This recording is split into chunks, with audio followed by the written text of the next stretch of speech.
ہوا تھا.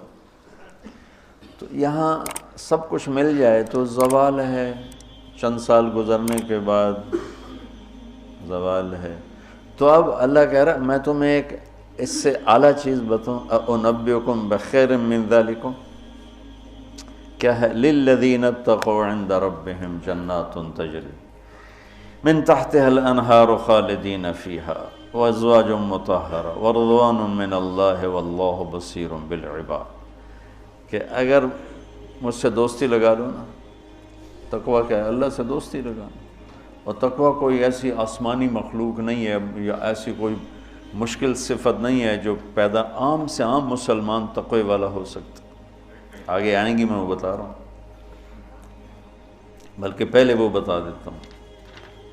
کون ہے تقوی والے؟ اللہ جو یہ کہتے ہیں اللہ ہم تیرے اوپر ایمان لائے، یا اللہ ہمارے گناہ معاف فرما، ہمیں جہنم سے نجات عطا فرما. اور تقوی والے کون ہوتے ہیں؟ جو صبر کرتے ہیں، جو سچ بولتے ہیں، جو عبادت کرتے ہیں، جو خرچ کرتے ہیں، اور جو تہجد پڑھتے ہیں. لو یہ 4-5 باتیں ہیں، یہ کر لو تو آپ تقوی والے ہو. تو اس پر ملنے والا کیا ہے؟ جنات تجری من تحتها الانہار.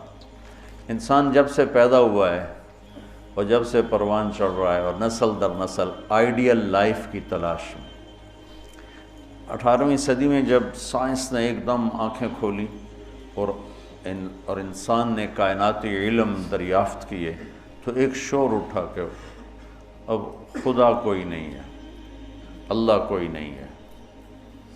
یہ سارا سسٹمیٹک سسٹم ہے.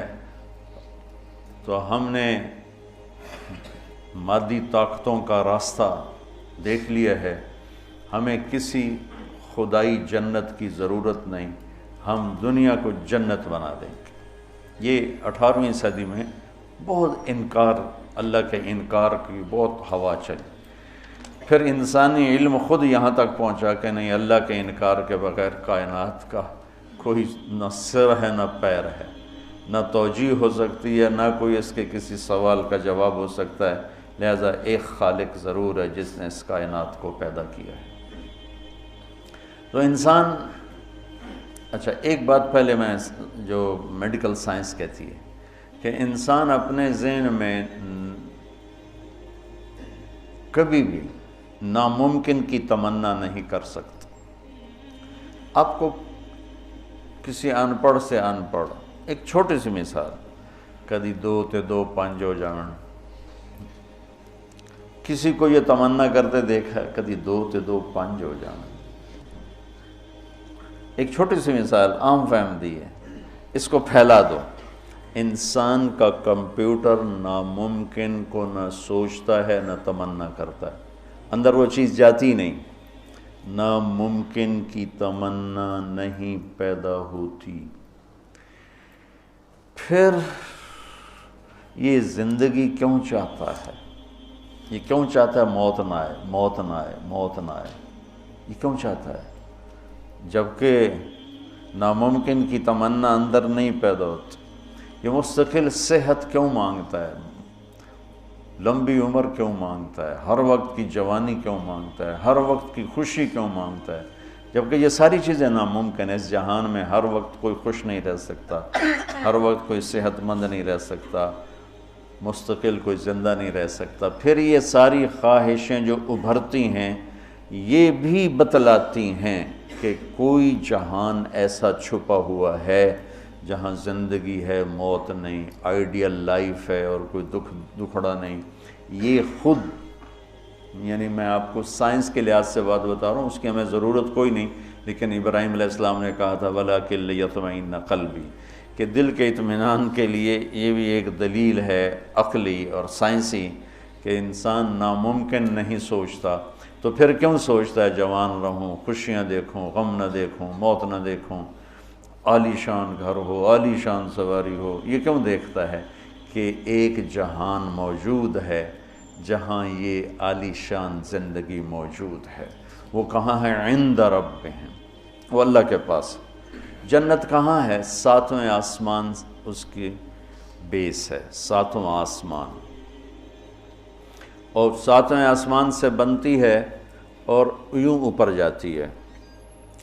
تو ایسا نہیں کہ وہ بلڈنگ اوپر جاتے جاتے جاتے عرش سے مل گئی، وہ بیچ میں سپیسز ہیں، یہ ایک جنت ہے، پھر ایک یہ ہے، ایک یہ ہے، ایک یہ ہے، ایک یہ ہے۔ عرش کے ساتھ جا کر جو جنت مل گئی ہے کہ اللہ کا عرش اس جنت کی چھت بن گیا ہے، وہ ہے جنت الفردوس۔ ان الذین آمنوا وعملوا الصالحات کانت لهم جنات الفردوس نزلا اولئک هم الوارثون یرثون الفردوس۔ تو فردوس اعلیٰ جنت ہے۔ اللہ نے ساری جنتوں کو بنایا کن کن کن، مطلب اللہ کو کن، اللہ کوئی بیٹھا کن کن نہیں آکھی جاندہ، یہ صرف ہمیں سمجھانے کے لیے، اللہ کو تو کن کہنے کی بھی ضرورت نہیں ہے، لیکن میرے نبی کا فرمان ہے باقی ساری جنت بنی میرے رب کے امر کے ساتھ، اور جنت الفردوس کو اللہ نے بنایا اپنے ہاتھوں کے ساتھ۔ تو یہ دنیا اللہ نے جس دن بنائی ہے، جس دن، اس سے لے کر آج تک اس کو ایک دفعہ بھی محبت سے نہیں دیکھا، اور جنت الفردوس کو جس دن بنایا ہے اس دن سے لے کر آج تک روزانہ دن میں 5 دفعہ رحمت کی نظر ڈالتا ہے۔ اور جنت الفردوس کو ہاتھوں سے بنایا ہے تو وہ کیا چیز بنی ہوگی؟ ہاتھوں سے بنایا ہے، وہ کیا چیز بنی ہوگی؟ جس دن بنایا تھا اس دن سے لے کر آج، اور آج سے جس دن اس میں جانا ہے، آنے والا زمانہ بھی موجود ہے، گزرا ہوا زمانہ کوئی 25 ارب سال ہے، 30 ارب سال ہے اس کائنات کو بنے ہوئے، تو اگر اسی عدد کو لے لیں تو میرے نبی کا فرمان ہے کہ اللہ جنت الفردوس کو روزانہ دن میں 5 دفعہ اس کا میک اپ کرتا ہے۔ پہلے سے 5 دفعہ جس چیز کا میک اپ ہو وہ کیا چیز بنے گی؟ اچھا یہ تو دنیا ہے نا، چھوٹی چیز ہے، اس کا تو زیادہ میک اپ ہو نہیں، اس مسجد کا ہم میک اپ شروع کریں تو یہ چھوٹا سا حال ہے، سال 2 سال 3 سال میں ہم دنیا کے تارے توڑ کے لے آئیں، تو بھی چند سال کے بعد کوئی جگہ ہی نہیں ہوگی بھی اب کہاں کیا چیز رکھیں۔ میں اس پہ حیران ہوتا ہوں، ایک لڑکی دلہن بن رہی ہے نا، تو وہ پارلر پہ اسے 1 گھنٹہ 2 3 4 5 6 7 8 لگا دو، اس کے بعد وہ کیا کریں گے؟ منہ ایڈا سارا، تو اب اس کے اوپر پورا ڈبہ تو نہیں ڈال دیں گے پاؤڈر کا، یا ساری سرخی اس کے منہ پہ مل دیں گے، تو وہ تو بھوتنی بن جائے گی بجائے دلہن بن۔ تو ایک لڑکی ہے، ایک لڑکا ہے، ایک گھر ہے، اس کی ڈیزائننگ ہے، اس کا میک اپ ہے، کسی کو چند گھنٹے لگیں گے، کسی کو چند سال لگیں گے، اور پھر ختم، کہ بس اس سے زیادہ نہیں ہو سکتا ہے۔ لیکن میں جب بھی سوچتا ہوں میں گم ہو جاتا ہوں، حیرت میں گم ہو جاتا ہوں کہ اللہ نے جنت الفردوس کی ہر چیز، ہر چیز، تم نوجوان بیٹھو، حور ہی کہہ دیتا ہوں، جنت کی حور کو اللہ نے پیدا کیا امر کن، باقی جنتیں، اور جنت الفردوس کی حور کو پیدا کیا اپنے، بولو، اپنے ہاتھوں سے پیدا کیا۔ تو کن اور حادثے کا کتنا فرق ہے۔ پھر جس دن پیدا کیا تھا اس دن سے لے کر آج کتنے سال ہو چکے ہیں؟ 30 ارب سال سے روزانہ پہلے سے 5 گنا زیادہ اللہ اسے خوبصورت کر دیتا۔ تو کیا کرتا ہے؟ اور اس کے اندر میک اپ کو قبول کرنے کی کتنی کیپیسٹی ہے، کتنی طاقت ہے کہ وہ روزانہ پہلے سے 5 گنا زیادہ خوبصورت ہوئی جا رہی ہے۔ اس کی ایک چارپائی لے لو، ایک کرسی لے لو، ایک پتا لے لو، ایک تنکا لے لو، ایک مور لے لو، ایک کبوتر لے لو، ایک پانی کا دریا لے لو، شراب کا جام لے لو، سراہی لے لو، بستر لے لو، پردہ لے لو، پلنگ لے لو، گھوڑا لے لو، کوئی چیز جنت کی لے لو، ہرن لے لو، مور لے لو، کوئی چیز، ہر چیز کو اللہ پہلے سے 5 گنا زیادہ حسین۔ آج 5 دفعہ مکمل ہو گیا، کل آئے گا پھر 5 دفعہ پہلے سے زیادہ حسین۔ 30 ارب سال سے جس چیز کا میک اپ ہو رہا ہو اور آئندہ زمانوں میں بھی اس کا ہونا ہی ہے، اور میک اپ کرنے والا بھی اللہ ہو تو وہ کیا چیز بنی ہوئی، کیا چیز ہو؟ اور دنیا کو جنت بنا بھی لو تو موت کا کیا کرو؟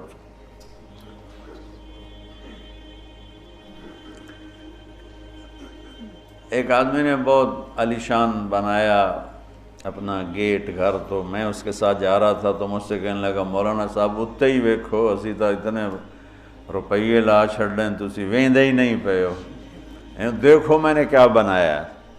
تو مجھ سے کہنے لگا مولانا صاحب اتنا ویکھو تو میں کتنے پیسے لائیں تے کی بنا دیتا ہے۔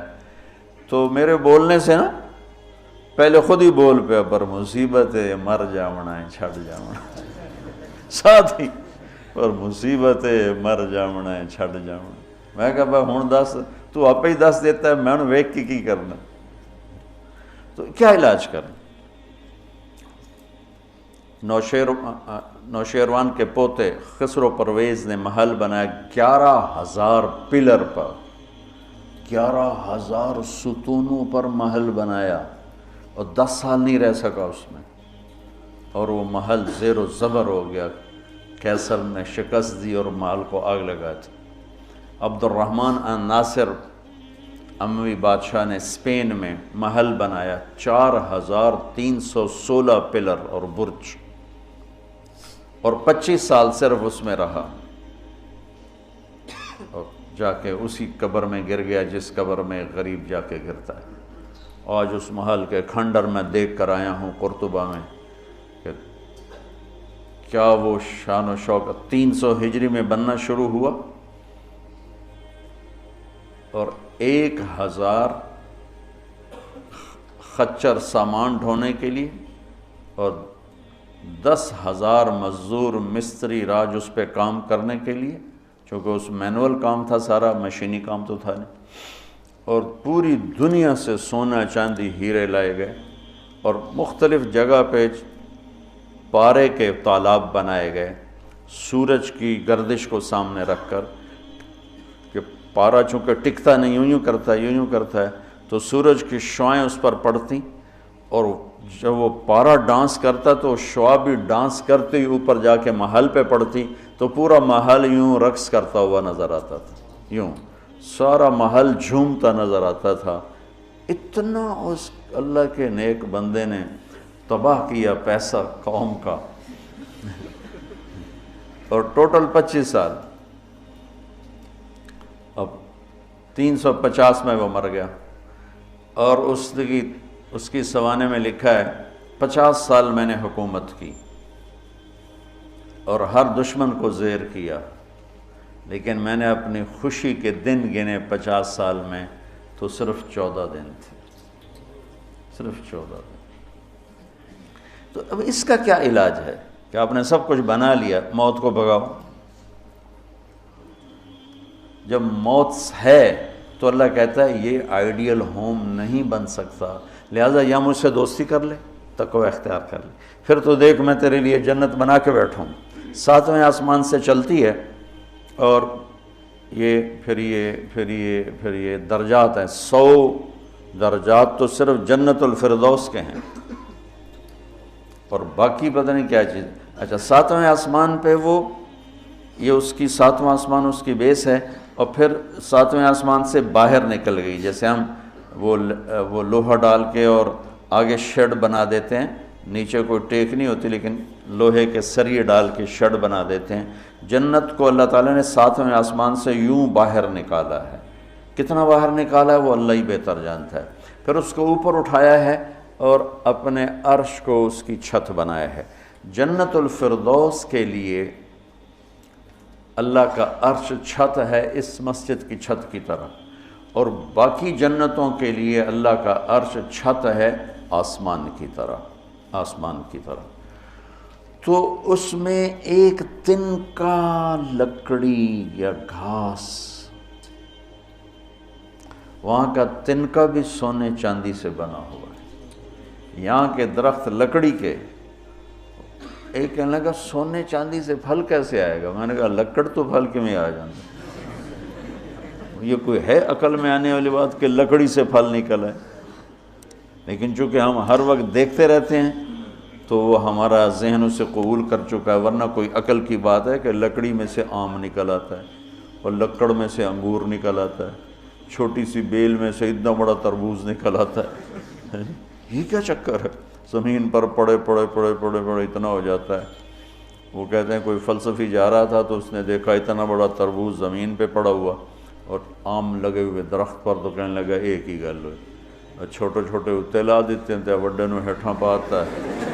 تو ابھی اسی سوچ میں تھا تو ایک کام ٹوٹ کے اس کی ٹنڈ پہ لگا، کہنے لگا سمجھ آ گئی جی میرے اتنے ہندوانا ڈاندا تو میرا کی حال ہے،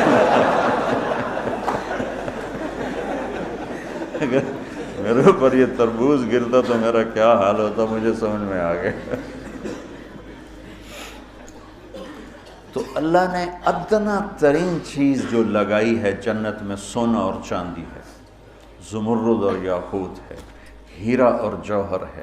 اور میں نے ملکہ برطانیہ کے محل میں دیکھا، اس کے تاج میں، ان کے محل میں عجائب گھر بنا ہوا، تو ان کے تاج میں لگا ہوا تھا کوہ نور، لیکن اب اس کی وہ شان و شوکت نہیں رہی، چونکہ کاٹ کے تاج میں لگایا اور پھر 3 ٹکڑے کر کے آگے ایک پٹی میں رکھا ہوا تھا۔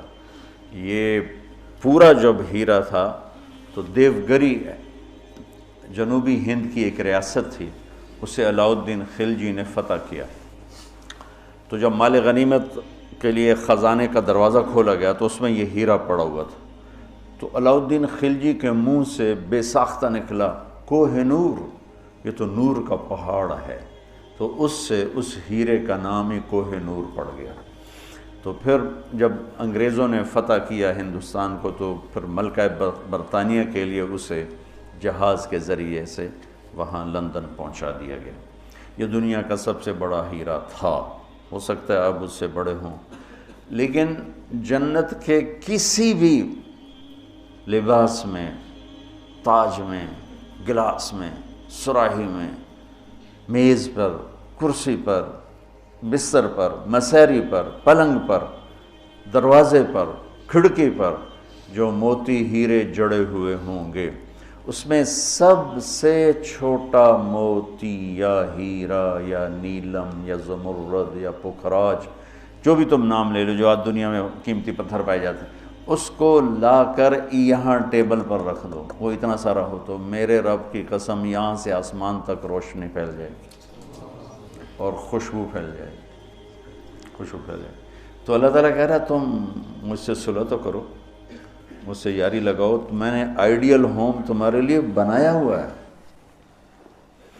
ایک نوجوان کہنے لگا اللہ حوروں کا لالچ کیوں دیتا ہے؟ میں نے کہا زنا سے روکنے کے لیے، کیونکہ لوگ شادی کر کے بھی زنا نہیں چھوڑتے ہیں، اور اللہ معاشرے کو پاک دامن دیکھنا چاہتا ہے۔ جس معاشرے میں زنا پھیل جاتا ہے وہ معاشرہ برباد ہو جاتا ہے۔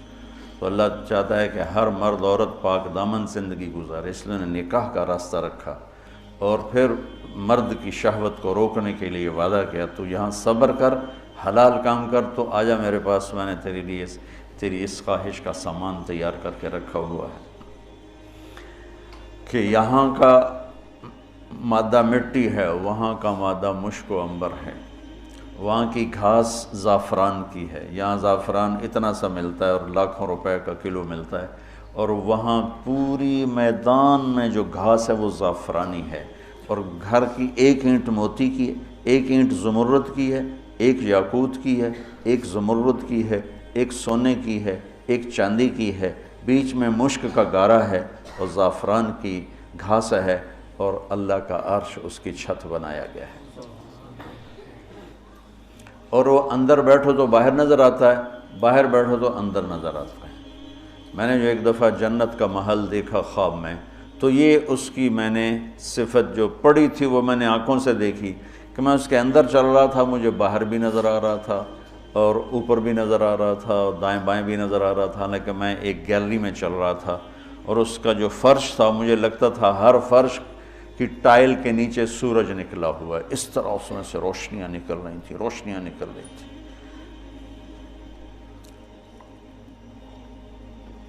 میں حور کو بیان کرتا ہوں جو ابن القیم نے لکھا ہے، لیکن جو میں نے دیکھی ہے وہ میں بیان نہیں کر سکتا، میں اس اب بھی دیکھ رہا ہوں۔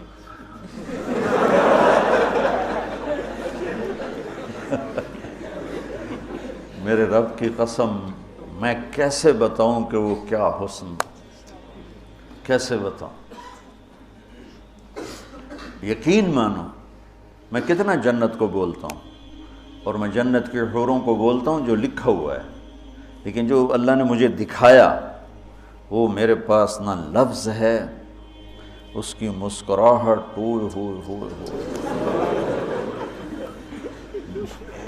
اگر وہ دنیا میں ہوتی تو میں تو ویسے مری فوت ہی ہو جاتا۔ اس لیے میرے نبی کا فرمان ہے کہ لولا ان اللہ قضا لأہل الجنت الا یموت لمات من حسنها و جمالها، اللہ نے جنت کی لڑکی کو ایسا حسن و جمال دیا ہے، اگر موت مرنا گئی ہوتی تو اس کو دیکھ کے آنکھیں برداشت نہ کرتی، کلیجے پھٹ جاتے، مر جاتے۔ تو یہاں کی عورتوں کے لیے بھی بشارت ہے کہ ایمان والی نیک صالح پاک دامن عورت جنت کی اس حور سے 70,000 گنا زیادہ خوبصورت ہوگی۔ 70,000 گنا کا مطلب ہوتا ہے لا محدود۔ ایک دفعہ حضرت ام سلمہ نے پوچھا یا رسول اللہ نساء الدنیا افضل ام نساء الجنہ، دنیا کی عورتیں افضل ہیں یا جنت کی عورتیں؟ آپ نے فرمایا بل نساء الدنیا، ام سلمہ دنیا کی عورت۔ تو انہوں نے کہا یا رسول اللہ وہ کیسے؟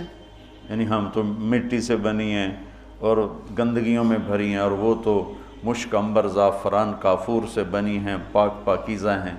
تو آپ نے فرمایا ام سلمہ بصلاتہن وصیامہن وعبادتہن للہ عز وجل، ام سلمہ یہ ان دنیا کی عورت نماز پڑھتی ہے، روزہ رکھتی ہے، اللہ کی بندگی کرتی ہے، اس وجہ سے اللہ البس اللہ وجوہہن النور، اللہ ان کے چہروں پہ اپنا نور ڈالے گا، واجسادہن الحریر، اور ان کے جسم کو ریشمی لباس سے سجائے گا، وامشاطہن الذہب، اور ان کی کنگھیاں سونے کی بنائے گا، ومجامرہن العلو، یہ میں نہیں دکھاتا یہ جو عود ہے علو، یہ پڑھا ایسا میں بیچارہ ماٹھا عود ہے، وہ تو جنت کا عود ہوگا، مجامر۔ کوئی دینا کوئی چیز پکڑنے کے لیے، یہ ٹیشو پیپر دے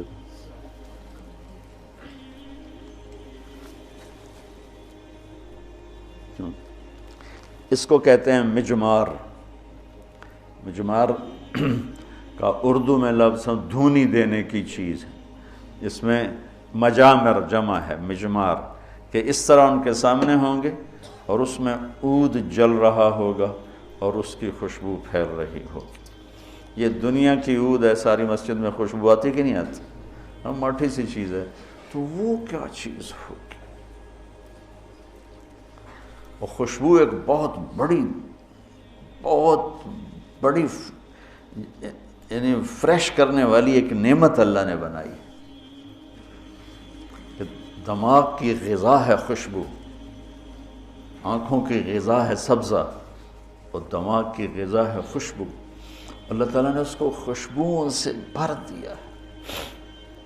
عرفہا لہم کا ایک ترجمہ ہے کہ جنت کو اللہ تعالیٰ ان کے لیے خوشبودار بنا رہا ہے، عرف خوشبودار بنانا۔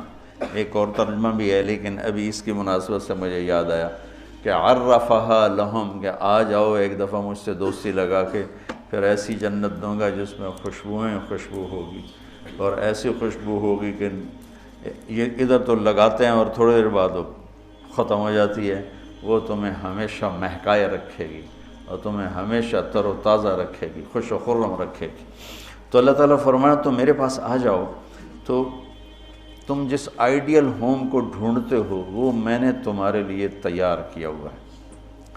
تجری من تحتها الانہار، پانی یا انہار دریا کو کہتے ہیں، کہ وہ دریا ہی دریا ہیں۔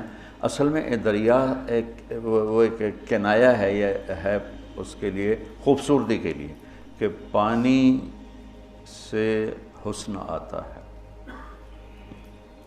لوگ سردیوں میں گرمیوں میں مری جاتے ہیں، ناران جاتے ہیں، لورالائی نہیں جاتے، فورٹ منرو نہیں جاتے، وہ بھی ٹھنڈا ہے لیکن وہ اتنا ویران ہے کہ اس پہ سبز نام کی شائی کوئی نہیں۔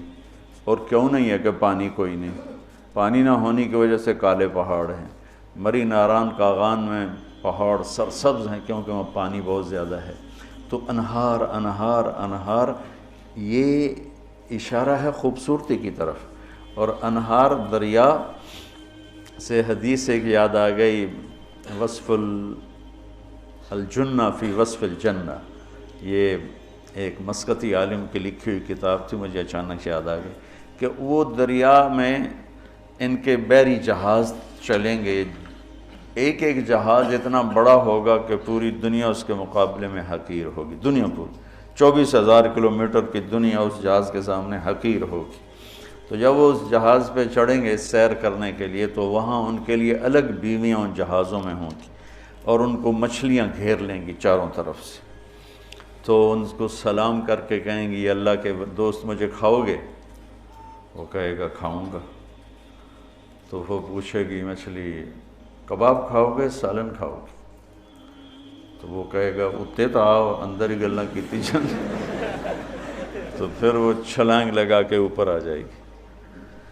تو موت تو ہے نہیں، تو وہ کہے گا کباب کھلاؤ، تو وہ یوں کرے گی تو ایک کندھے سے کباب نکل کے سامنے آنا شروع ہو جائے، کہے گا سالن دے، تو یوں کرے گی۔ تو میں یہ بنگلہ دیش میں حدیث بیان کرتا ہوں، بہت مزہ آتا ہے کیونکہ بنگالی بڑے خوش ہوتے ہیں، ان کی غذا مچھلی ہے نا۔ ایک دفعہ پہلوانوں کو اکٹھا کیا ہم نے، زندگی میں پہلی دفعہ میں نے پہلوان اتنے دیکھے، اور پہلی دفعہ ان سے میں نے بات کرنی، میں پریشان، یا اللہ میں ان سے کیا بات کروں، سارے انج کر کے اڈی اڈی کنی، اڈے اڈے سر تے کن، کسی دا اینج کسی دا اینج کسی دا اینج، تو اینج کر کے پے ہوئے، یا اللہ میں انہاں بلائنوں کی گل کراں، انہاں دی کوپڑیاں کتھوں گل جاؤں۔ کبھی زندگی میں پہلوانوں سے بات نہیں کی تو بڑا پریشان بڑا پریشان۔ ظہر کی نماز کے بعد بیان تھا، مونی روڈ وہ پہلوانوں کا اکھاڑا ہوتا تھا۔ خیر نماز ظہر کی ہو رہی تھی تو نماز کے دوران اللہ نے نا میری راہبری فرمائی، مجھے ایک حدیث یاد آ گئی۔ تو بیان شروع ہوا تو وہ ان کے بیٹھنے کا انداز ایسا جیسے کوئی اکھاڑے میں ہی بیٹھے ہوئے ہیں، وہ لتاں لمیاں کیتی ہوئی ہیں تو منہ اتنا کیتا ہوا، میں تو نہ دے سامنے چڑا جا بیٹھا ہوا سا۔ تو میں نے ان سے کہا دیکھو بھائی، یہاں سے میں نے بات شروع کی، دیکھو بھائی اصل زندگی ہے جنت اور دنیا ہے عرض، اور جنت میں جانے کا سب سے زیادہ مزہ پہلوانوں کو آئے گا۔ وہ سارے ذرا اینج ہو گئے، پہلے اینج ہو گئے، پہلوانوں کو بڑا مزہ آئے گا جنت میں جانے کا، اس لیے کہ جنت کا پہلا کھیل جو اللہ ہمیں دکھانے والا ہے نا، پہلی انٹرٹینمنٹ جو جنت کی ہوگی سب سے پہلی، وہ مچھلی اور بیل کی کشتی ہوگی۔ اب ہمیں تو کشتی آتی نہیں، تو ہمیں تو نہیں پتہ لگے گا بھئی مچھلی نے کیا داؤ لگایا، بیل نے کیا داؤ لگایا۔ تم سارے پہلوان ہو، تمہیں پتہ ہے داؤ کیا ہوتا ہے۔ جب بیل داؤ لگائے گا تو اسی اس لئے نعرے مارو گے، جب مچھلی داؤ لگائے گی پھر تم نعرے مارو گے، اور تمہیں وہ مچھلی اور بیل کی کشتی دیکھنے کا جو مزہ آئے گا وہ ہمیں تو آئے گا نہیں۔ یہاں سے بات چلی، وہ تھوڑے تھوڑے ان کی آنکھیں کھلی۔ تو اللہ تعالیٰ نے ایک عجب گھر بنایا ہے، اور ہمیں ذوق ہی نہیں، چونکہ جنت کے تذکرے ہی کوئی نہیں۔ اور زندگی گزر گئی ہے سفروں میں، جتنا عرب میں جذبہ ابھرتے دیکھا نا جنت کا، وہ اجمی تو ٹھنڈے برف کھا کے بیٹھے ہوں گے۔ ایک دفعہ میں تھوڑا فرق کرو، بس میں تھا یہاں ایک عرب جماعت آئی ہوئی تھی، وہ میں گیا ان کو ملنے، وہ تعلیم کرا رہے تھے، اس میں ایک بدو وہ یوں کر کے نا تعلیم میں سویا ہوا تھا یوں کر کے، تو انہوں نے مجھے کہا آپ تھوڑی بات کر لیں، تو میں نے بات شروع کر دی، وہ سویا رہا، مجھے خیال آیا اس بابے نے اٹھاواں کہ میں، تو تھوڑی دیر کے بعد میں نے جنت شروع کی نا، تو وہ پہلے یوں ایسے سویا ہوا تھا بالکل، جب جنت شروع ہوئی تو اس نے مجھے یوں دیکھا، یوں ایک آنکھ سے دیکھا، ایک آنکھ، اور کافی دیر ایسے دیکھتا رہا، پھر یوں ہوا، پھر یوں ہوا، وہ پھر ایک دم جمپ لگایا، اور میں نے آئینہ کھولی نا کہ آئینہ کیا چیز ہے، تو پھر جمپ لگا کے ناچنا شروع ہو گیا، حور حور حور حور۔